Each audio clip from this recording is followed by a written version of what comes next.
नमः शिवाय। तो ये जो काल चल रहा है ये है पैशाचिक काल। क्यों? क्योंकि पूरी पृथ्वी पर पिशाचों का प्रभुत्व बढ़ चुका है। अब इस पैशाचिक काल में बात ये आती है कि हम कैसे विकास करें, चाहे वो हम इस धरती पर रहते हुए इस स्थूल शरीर के माध्यम से विकास हो, वो हम कैसे करें, या अपने सूक्ष्म शरीर का विकास कैसे करें। तो इन पैशाचिक वृत्ति के लोगों ने हमारे जो सूक्ष्म शरीर का विकास है उसको भी बाधित करने का पूरा प्रयास कर लिया है और उसको गुलाम बनाने का पूरा प्रयास कर लिया है। तो इसके लिए आपको प्रयास करना होगा, क्योंकि अगर आपने अपने सूक्ष्म शरीर का ध्यान नहीं रखा, उसके विकास के लिए कार्य नहीं किया, तो आप स्थूल शरीर के माध्यम से भी कुछ नहीं कर पाएंगे। क्योंकि जो आपके सूक्ष्म शरीर में घटित होता है या जो आपके सूक्ष्म शरीर के पास है वही आप स्थूल शरीर के माध्यम से प्रकट कर सकते हैं।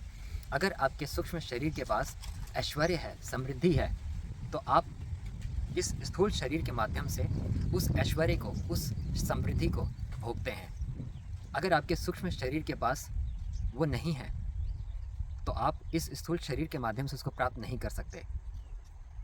तो सभी जो आपको अचीवमेंट्स हैं या सभी जो प्राप्तियां हैं वो अगर आप करना चाहते हैं तो सबसे पहले सूक्ष्म शरीर को मजबूत बनाइए। क्योंकि ये जो काल चल रहा है, कुछ भी आप कर लीजिए, आप विकास करना आपके लिए असंभव होता जाएगा। तो इसके लिए आप अपने सूक्ष्म शरीर को जागृत करिए, सूक्ष्म शरीर की चेतना को जागृत करिए, सूक्ष्म शरीर के जो सेंसस हैं, जो दिव्य चक्षु है, उसको जागृत करिए। तो अब यहाँ पे प्रश्न आता है कि क्या हम इन सेंसस को जागृत कर सकते हैं, दिव्य चक्षु को जागृत कर सकते हैं? तो बिल्कुल हाँ, कर सकते हैं। सिद्ध ऋषि मुनि, साधु संत जो समाज से दूर जाके इसको जागृत करते हैं, तो हमें लगता है कि क्या हमें भी ऐसे करना पड़ेगा? तो नहीं, आप समाज में रहकर, अपने सामान्य जीवन में रहकर इसको जागृत कर सकते हैं। अगर आपके मन में ये बात है कि जी हम जैसे रह रहे हैं समाज में ऐसे रह के इसको जागृत नहीं कर सकते, तो ये जो मानसिकता दी गई है ये भी एक पिशाचों द्वारा फैलाई मानसिकता है, ताकि आप उस चीज़ के लिए प्रयास ही ना करें। क्योंकि हमने ये करके दिखाया हुआ है। पिछले 15 साल से हम बच्चों को और जो बड़े लोग हैं उन पर ये कार्य कर चुके हैं और उन्होंने अद्भुत क्षमताएं प्रकट की हैं। तो आप भी इसको कर सकते हैं, क्योंकि आप सूक्ष्म शरीर जो धारण करके आए हुए हैं, वो सूक्ष्म शरीर आपको जब ये ब्रह्मांड निर्मित हुआ था तब आपको मिला, और आप इस सूक्ष्म शरीर को लेकर इस अपनी ब्रह्मांडीय यात्रा को पूरी कर रहे हैं। और जब तक आप शिवत्व या ब्रह्म की प्राप्ति या मोक्ष की प्राप्ति ना कर लें, तब तक आपका ये सूक्ष्म शरीर आपके पास रहता है।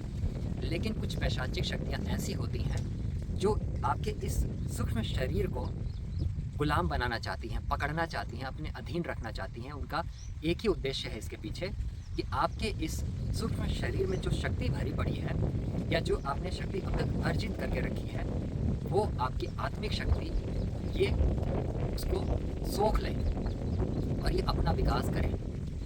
तो अगर आप अपने सूक्ष्म शरीर को इनसे नहीं बचा पाते हैं तो आप अनंत अनंत के लिए इनके गुलाम हो जाते हैं, और आपके सूक्ष्म शरीर में जो भी शक्तियाँ निर्मित होती हैं, जो भी उसके पास इस ब्रह्मांड से शक्ति मिलती है, ये उसको ले लेते हैं। तो इनसे बचने का और विकास करने का एक तरीका यही है कि आप अपने सूक्ष्म शरीर को इनके अधीन न होने दें, और उसके लिए आपको इसका विकास करना चाहिए, इसको जागृत करना चाहिए।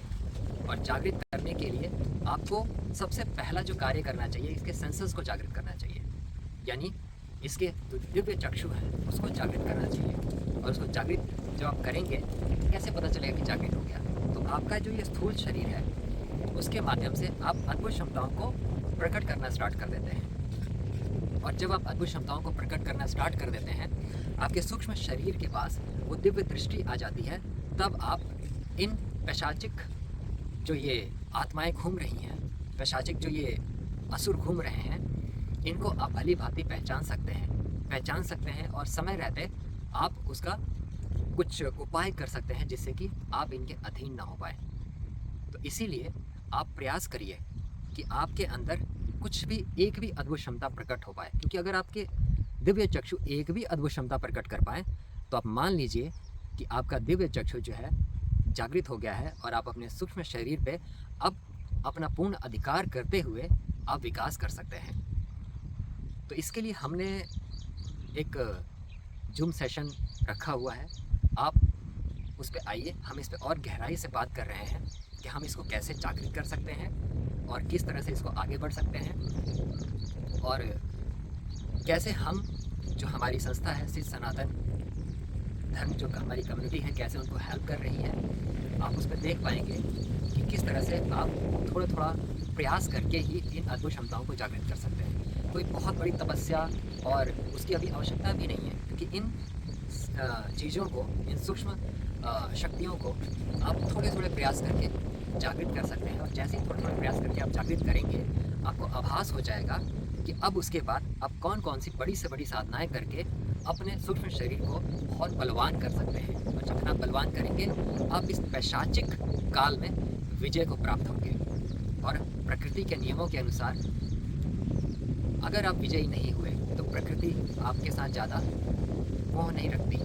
हमेशा प्रकृति उसी को आश्रय देती है जो बलवान होता है। इसलिए आप अपने सूक्ष्म शरीर को बलवान कीजिए और उसके माध्यम से अपने इस स्थूल शरीर को बलवान कीजिए और इस पृथ्वी पर अपने जीवन को बलवान कीजिए, जिससे कि इन पैशाचिक लोगों से आप बच पाएँ और उन पर विजय प्राप्त कर पाएँ।